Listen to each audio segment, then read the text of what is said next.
ka një ndryshim në tipologji mes opozitës dhe mazhorancës dhe mbi të gjitha përveç liderëve si janë reagimet online ndaj.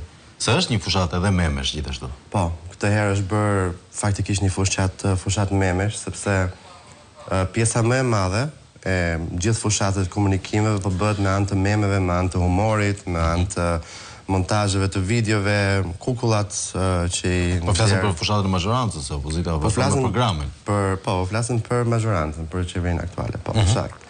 Ndërkohë kemi dhe popullin e thjesht, i cili këtë herë në rrjetet sociale ka pasur ose ka kërkuar më shumë vëmendje për të dhënë opinionin e vet, si për shembull ato të opozitës ose ato që nuk duan të votojnë qeverinë. Kjo është rritur në mënyrë drastike këtë zgjedhje, në krahasim me zgjedhjet e kaluara. Nuk kishte persona që dilnin, thirrnin për të votuar për shembull Partinë Demokratike, nuk kishte aq shumë video të cilat shprehin pak kënaqësinë me qeverinë ose me sistemin aktual. Kjo është rritur... Ka një rebelizëm online, po? Ka një rebelizëm online, këtë herë që unë nuk e kam parë me statistika në të kaluarën.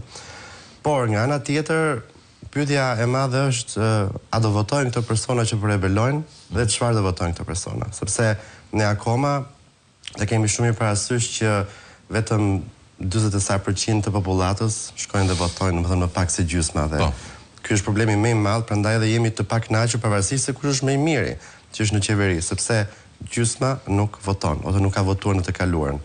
Nga diaspora kemi parë gjithashtu një rritje shumë të madhe të aktivitetit, sidomos nga Greqia, nga vendet gjermanfolce, edhe nga Amerika pak, pavarësisht që nuk deportonte ne shumë për arsye dhe të algoritmeve që kanë rrjetet sociale, që e marrin informacionin pak të izoluar në Amerikë, pavarësisht që do ishte relevante për ne këtu në Shqipëri. E kuptoj.